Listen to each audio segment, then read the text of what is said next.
Hello there, my name's Martha Kelner. I'm one of Sky News' 3 US correspondents here today, anyway, in Washington, D.C. I'm joined by my colleagues, James Matthews, US correspondent, and Mark Stone, US correspondent. And I'm delighted to be here. I'm usually on the West Coast in Los Angeles, but flown in specially for this social media live, where we're hoping to give you some of our insight into the upcoming election. It's now exactly 9 weeks away from Election Day. It was Labour Day yesterday. Labour Day officially marks the end of summer here in the United States. Kids back at school, and minds, I think, gradually turning to this election season. People really starting to consider their choices. And one thing that we know for certain amid the slew of uncertainty in this election cycle is that President Biden will be moving out of the executive residence at the White House, just a short walk from here. And either Donald Trump will be moving back in, or we may have the United States' first female president in Kamala Harris. But how much has changed over this summer? Yeah. First and foremost, the exit of Joe Biden as the Democratic Party's nominee, the introduction of Kamala Harris, an assassination attempt on Donald Trump. It really is the most unpredictable of election cycles, isn't it? It really is, and I wonder whether there will be another unexpected moment in the next 11 weeks. I've no idea what it will be, but given the way things have been going, it's been a series of whiplash moments. That all that talk about whether President Biden was too old, whether he needed to step aside. He said only the Almighty would push him aside. But I think the writing was always on the wall, and I think it was always pretty unlikely that he would be the candidate, despite his insistence that he would. Suddenly he was gone, and he was yesterday's news. And now he spent the past 2 weeks on the beach in Delaware at his residence in Delaware. He never expected he'd be doing that. He thought he'd be on the campaign trail. Instead, it's Kamala Harris, who has kind of gone from zero to hero in no time at all. And I don't know about you, but it's really struck me that she really was, as vice president, not that popular, and was seen as kind of the person who was gaffe prone. I mean, if Biden was gaffe prone, she was too. She had these sort of word salads where she'd mix up her words. She wasn't seen as a strong candidate, and then suddenly Biden he stepped aside, he endorsed her, and she was the one. And that's it. People have been sending in some of their questions, which we're going to try and answer, weave our way through. Yeah. One of the first questions was, what do the recent poll numbers tell us? And these poll numbers, haven't they, James? They've sort of ebbed and flowed. It really is hard to accurately predict which way this election will go. It is, yeah. I mean, Kamala Harris, she is enjoying this consistent surge since she took over, to the extent that polls out today indicate she is ahead of Trump, including in the key areas, but within the margin of error. And I do wonder about the polls. I mean, what must be stressed is that Trump is very much still in the game, and he has this strength of support that isn't going anywhere. It is, of course, all about those in the middle, isn't it? But you're just talking about, going back to Mark's point, the whiplash moment. I mean, the whiplash between the Republican National Convention, which we were all at, to the DNC, the Democrat National Convention. Trump, a couple of days after he was shot, we watched him in person walking into that arena. And I don't know about you, but the reverence of it all, it felt almost religious. I mean, you had people, hands in the air, people in tears. And you looked at Donald Trump, just look. The face of Donald Trump that day was the face very much of a winner. That's certainly the way he saw it, and that whole week felt like victory. To turn that around to the DNC with Kamala Harris in charge, I mean, that was rock and roll. Lots of showbiz, clearly, a bit of politics here and there. Showbiz to the extent that James Taylor was cut from the programme, which was a real downer for those of us of a certain age. But right down to that last night, the Beyonce rumour, the Fire Brigade shut the doors because everyone thought Beyonce was going to endorse Kamala Harris. She's carrying this enthusiasm behind her, but of course, enthusiasm doesn't always necessarily translate to victory, but it certainly helps. And this momentum's been shown in the polling, hasn't it? we were looking during the RNC, the Republican National Convention, Donald Trump was leading in all 7 key swing states. There is no doubt that President Biden's exit from the race, Kamala Harris's entry to the race, has changed the whole complexion of this, and she's expanded the electoral map, hasn't she? She's flipped it. So when Biden was the candidate, Trump was ahead, albeit within the margin of error, but ahead in all those swing states, places like Michigan, like Pennsylvania, in the Rust Belt in the north of the country, and in the south of the country, the Sun Belt as well, Arizona, Georgia. Trump was ahead. As soon as Biden left and Kamala Harris stepped in, she kind of regained Democratic voters who should have been in the bag under Biden, but were worried about him for one reason or another. She regained those, and she brought it back up to level effectively, but with her just ahead. I think one point on the conventions, James, is that, you know, who is it that goes to these conventions? It is the most, to start with, it's delegates, people who are already plugged into politics in their individual state. So in each state, all the delegates will go. But then beyond that, it's the most dedicated, the most, the sort of the diehards, effectively, who turn up at these conventions. And you're right. I agree that at the RNC, the Republican convention, it was Trump's night. It didn't even feel like the Republican Party. It was the Trump Party. Yeah. It was extraordinary. And then, you know, a few weeks on, and suddenly the Democrats have their convention with a completely new candidate who they kind of had to fall in line with. And we hear lots of people have asked me over the past few weeks, saying, you know, how has she gone? How has Kamala Harris gone from this relatively unpopular vice president to suddenly the savior? And I think the answer, honestly, is because there's no other choice. The time is so short. Remember, US election periods are usually very long. The time is now so short for the Democrats that they had to fall in line behind a candidate that they may not all think is that strong, or Trump wins. That's the dynamic that they had to face, and so that's why they've fallen in line with her. Now you could extend that argument if you're of the view that the left-leaning media here in the US is left-leaning, and there's no doubt that there are definitely two sides. Then their scrutiny of Kamala Harris hasn't been particularly strong. Why? Maybe because they're worried about a Trump victory as well. I mean, it's something to think about.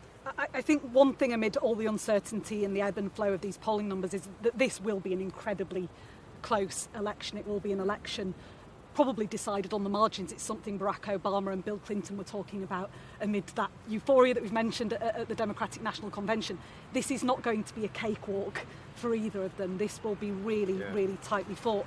I think one thing that confuses quite a lot of people is just how elections in the United States are won. It is not winning on a popular vote, is it? It's, you know, if it was, then Hillary Clinton would have won it in 2016. Yeah. Do you mind explaining a little bit, Mark? Someone was asking what exactly the Electoral College is. Yeah, well, I don't know how I got landed with this question, because it is quite complicated. So this is the point where you might think of tuning out, but don't. Stay with us, because I will try and explain the Electoral College. You're right. Like Hillary Clinton in 2016, she won the public vote. She got more votes, 1 for 1. She got more than Donald Trump, and yet Donald Trump won because he won the Electoral College.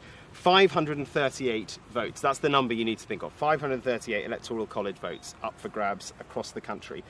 The candidate, the party that wins 270 of those votes has won the White House. Now, the way that they work it out is they designate each individual state with a certain number of Electoral College votes. And that's worked out by the number of representatives each state has in that building that you may or may not be able to see behind me there. That's Capitol Hill. That is Congress. Now, each state, if you're still with me, each state has 2 senators. All the same, in every state they have 2 senators, apart from DC, but we won't go into that. So 2 senators. And then they have a different number of representatives in the lower house, depending on how big that state is by population. So California, a massive state, it's got its 2 senators and it's got 52 representatives in the lower house. That makes 54 Electoral College votes. Vermont is tiny. It has its 2 senators and then it has just 1 representative in the lower house. So it has 3 Electoral College votes. So that's how it's broken down.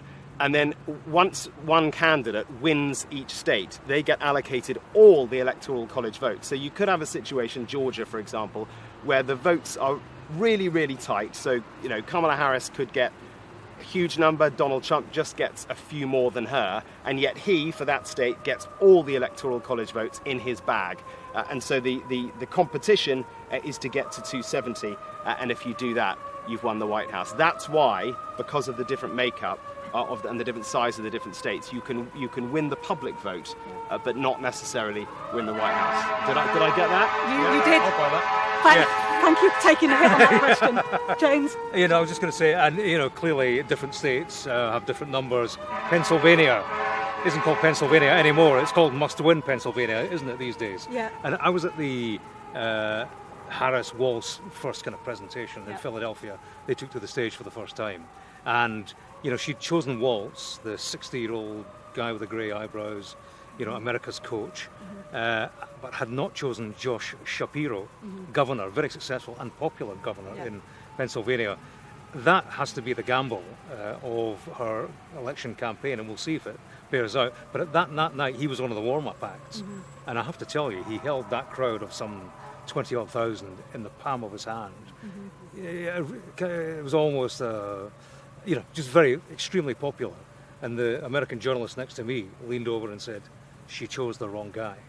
And just listening to Shapiro, watching the way he worked a crowd, real charisma. I can see why she wouldn't have wanted him too close to her, because he's a man clearly with his own ambitions for high office and very possibly a candidate in future elections. But, rejecting Shapiro for the choice of Walz, big gamble, and I think I saw it that night how big a gamble that was. Yeah. If there were any hard feelings, though, from Josh Shapiro, they certainly weren't betrayed at that Democratic National Convention. He's been on the road persistently campaigning for Kamala Harris, and I think her hope is that he can help her win Pennsylvania. And he's an incredible orator. I mean, I've watched him lots over the past few weeks. I knew nothing about him. I felt at one point I was busy Googling him, thinking, I don't know anything about him, but obviously most Americans will know loads about him. Turns out no one knows anything about him. He's from Minnesota, one of those so-called flyover states. Not to disparage Minnesota. I haven't been. I'm sure it's a wonderful place. But most Americans don't know a great deal about Tim Walz. And so he was this sort of parachuted-in candidate that I think Kamala Harris thinks that she can use him to reach places that she can't. Yeah. She is the wokey liberal from San Francisco. He is like the small-town guy. From Minnesota. He loves his guns, he shoots pheasants.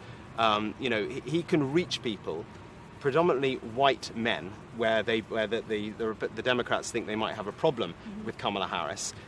The idea is that he can reach them. But I was speaking to someone at the Democratic Convention who was from Wisconsin, where there is obviously a very large white rural population.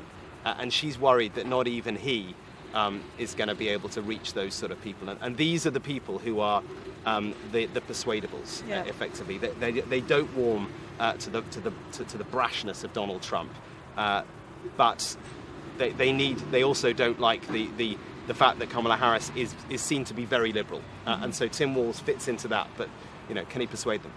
Yeah. They also hope that he will shore up the votes that she may lose, the Biden votes that she may lose, don't they? Yeah. This is a relatively short run-in for Kamala Harris now, 9 weeks until Election Day. Mail-in ballots are going out in the next few days. People are already making their mind up.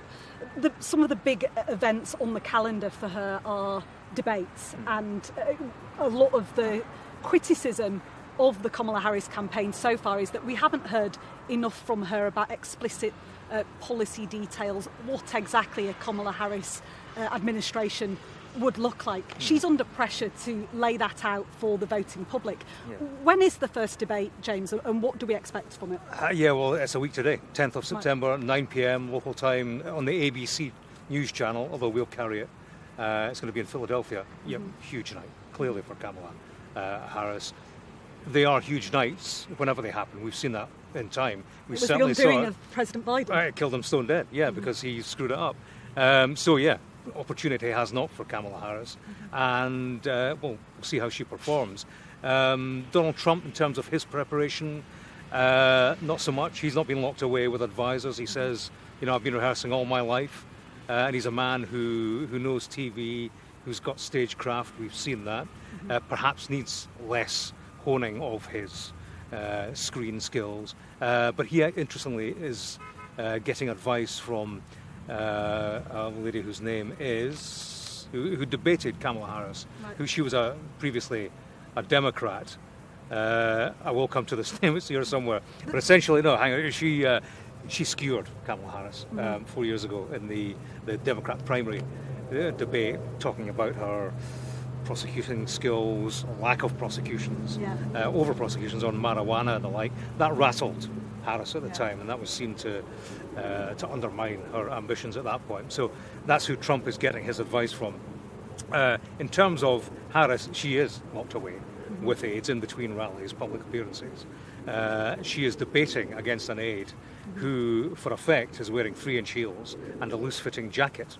Because he's playing Donald Trump. In terms of how it's all going to go down, the mics will be muted when the candidate in question is not speaking. Harris didn't want that. She wanted the mics kept on. Tulsi Gabbard is the name that escaped me. There we go. She's the one that skewered Harris 4 years ago. Yeah. But interestingly enough, it's the first time they will have met, Harris and Trump, because Trump did a runner before the last inauguration, of course. Harris, 4 years ago, that was her last debate, vice presidential debate. Can you remember what the key feature was in that debate 4 years ago against Mike Pence?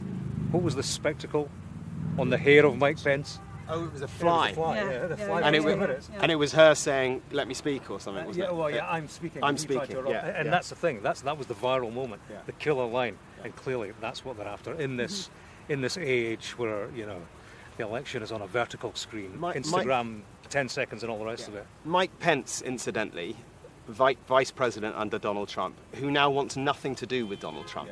He is a guy who Trump supporters here wanted to hang at the January the 6th insurrection, whatever you want to call it, riot.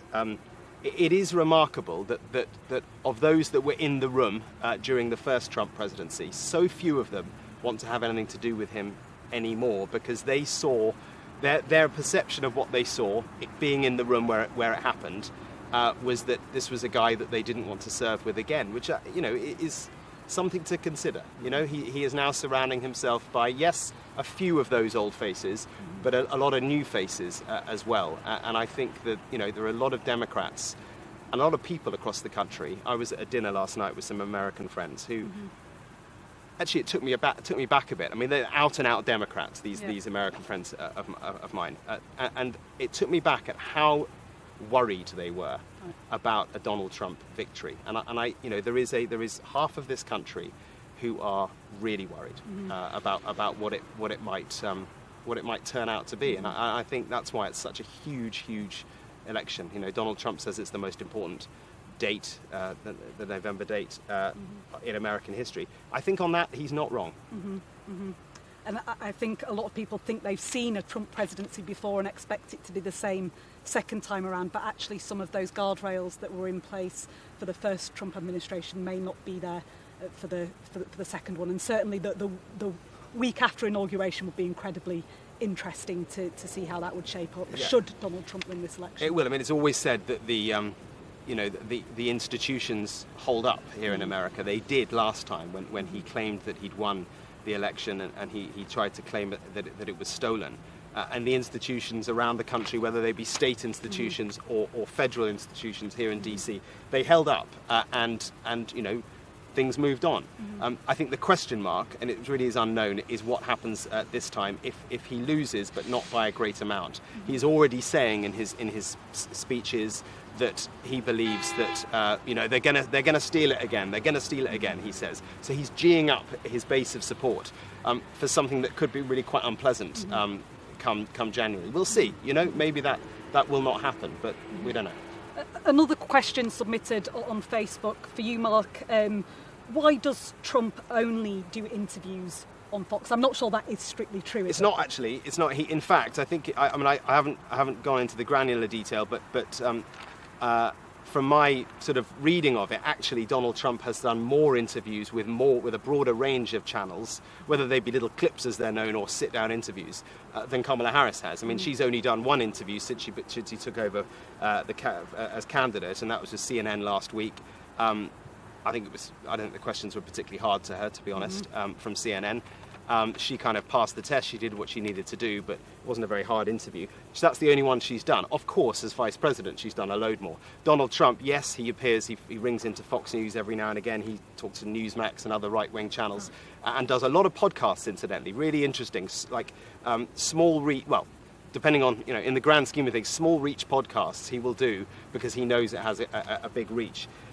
But he has done, he spoke to our colleagues at NBC last week, a short interview, but an interview that made news because he appeared to pivot on his views on abortion. And I think that's interesting because he's trying to be more ambiguous on his views on reproductive rights. Why? Because he knows that he needs people in the centre who he doesn't yet have, and so he's trying to move himself towards the centre a bit. And one question sent in, which I think we can all reflect on, is what has Kamala Harris done to help America in the last 4 years? She's already been in the White House for 4 years now, albeit in the second in command role. And I think it's interesting because we actually don't know that much about what vice presidents do beyond Al Gore, who obviously served under Bill Clinton, but established his own profile as a leading climate campaigner. We actually don't have a great sense of the real fine detail of what vice presidents do we? But Kamala Harris has taken a lead on abortion. We were mentioning it there. It's going to be one of the key issues of this election. She's been doing already, as vice president, a reproductive rights freedom tour around the country. She'll continue doing that as part of her election campaign. She was appointed, to take a charge on the southern border. A bit of a poison chalice. And a point of contention as well. And in terms of the pet project, that's what Biden gave her, didn't he? Yeah. And she's being called by or labelled by Republicans the border czar. Yeah. It's a stick they want to beat her with. In fact, the task was to research the root causes of immigration from Central American countries. Yeah. And she will say quite rightly that she raised several £billion to channel towards those countries with a view to reducing illegal immigration. So that's her story on the whole thing. It doesn't stop Republicans, banging that drum consistently. And also, they have a number of attack lines, principally on her liberal background. They call her, Kamala, Kamala, the radical left. Comrade Kamala. Comrade, that's the one. Rooted in things like her call to defund the police, or certainly her support for the defund the police movement in the past. Defunding the police, essentially, that is a concept whereby less money is given to the cops and more is given to community services to spend on, healthcare, education, and so on, as a balance. She did an interview around the time of the George Floyd killing, lent her support quite clearly to defunding the police, and they're trying to kind of conceal that. The Democrat movement. That was before she was chosen as the vice presidential candidate by Biden. Ever since, it's been on. She supports funding the police, and it's a question of balance. She wants to do both. So that's their line at the moment. But as I say, it doesn't stop Republicans saying that she's soft on crime, and they're using that to try to undermine her framing of the election as the prosecutor against the crook. She does seem to be pivoting more to the centre on certain issues, and she said, yes, while my policies may have shifted, my values have not. How important is it, do you think, that she does shift her policies on certain things? Very important, I think, and there's been a lot of criticism that there's been a lack of policy from her. There was a little bit of policy that came out in that CNN interview last week, and you're right. I mean, she was asked what her priorities are, and she didn't go for the sorts of issues that would have backed up the right's arguments that she is a radical leftist. She didn't go with the sort of red button issues, progressive type issues. She answered and said, my priority is the middle class, the economy. And I think that's quite interesting. That certainly is a centrist talking point rather than a leftist talking point. She's trying to undermine this accusation that she is just a communist, which is clearly ludicrous. I mean, she's not a communist. But it's the more Trump says that, the more that gets ingrained within his own base, who believe him, like time and time again. I was in Johnstown, Pennsylvania last week, which is a poor Rust Belt town, and in the north of the country. And it's a place that Donald Trump went to in 2016. He promised them then in a rally then, a couple of them I think, that he would reopen their factories, that he would make their lives better. He didn't make their lives better. The factories are still shut. Their lives are not any better. The issue is, the thing is, that their lives have got even worse under the past 4 years of Biden. Why? Well, because of inflation and the cost of living is so high at the moment. So they remember a time under Trump where he didn't fulfill their promises, but he did. Their lives were still better than they are under Biden. So faced with these two options, and then you add in the sort of conservative Christian values, which are very important. They associate Trump, whether he's religious or not, they associate him with being strong on Christian values. Add all that in, and that's where this appeal for Donald Trump comes from. Mm-hmm. I've just got a question from Danielle on Twitter, or X as we know it now. What are Kamala Harris's policies or promises for her term? I can find Donald Trump's on his website, but not hers. And that's interesting, isn't it? Because we hear it time and again. I'm sure you've heard it on the road wherever you go. People don't quite understand yet what Kamala Harris stands for. And I think there's been a lot of leeway given to her, given that she's come into this race late. But, when Joe Biden showed up at the DNC 4 and a bit years ago, or rather it happened at home, but he had a 110-page policy document on his website. Similar for Hillary Clinton 4 years previously. There is not a single page on Harris's website dedicated to outlining her policy promises. Is that an issue? Do people care, or are people going to decide their minds based on 60-second sound bites? Well, she's not given them much more than that as yet. I mean, she has touched on, this opportunity economy that she's promising. We had some of that during the Democrat National Convention. We're expecting more of that this week. In terms of abortion, she would say that as soon as Congress can pass a law restoring the constitutional right to an abortion, she will sign that into law.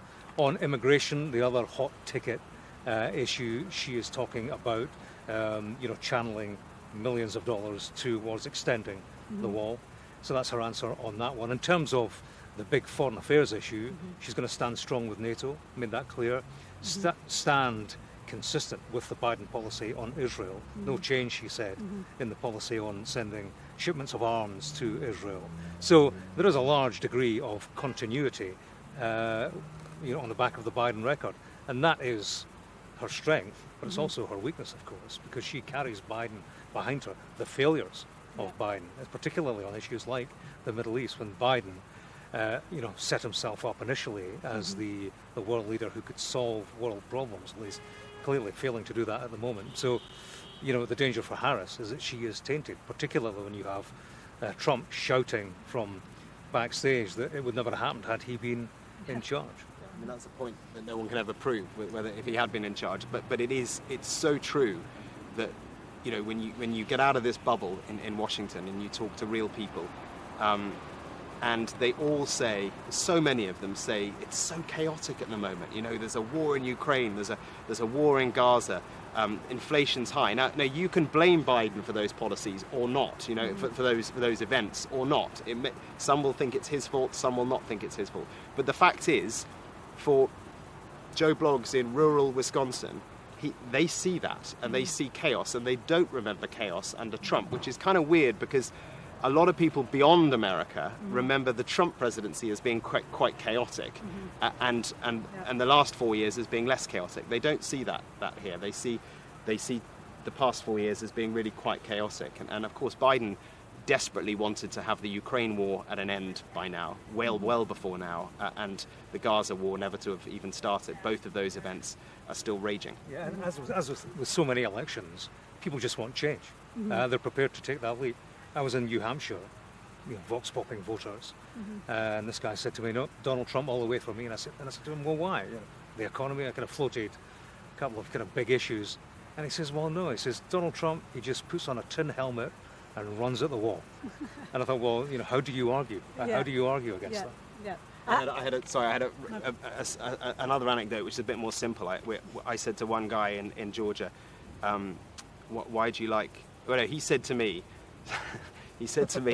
"Some people think Donald Trump is an a-hole, but I think he's an excellent a-hole." How do you argue with that? And on that excellent note, I think we'll wind things up. But thank you for your questions at home. We're hoping to make this a semi-regular thing. I think for certain this will be a tumultuous campaigning period coming up, and possibly an even more tumultuous aftermath of the election on November the 5th. But thank you for joining us, and we hope to answer some more of your questions soon.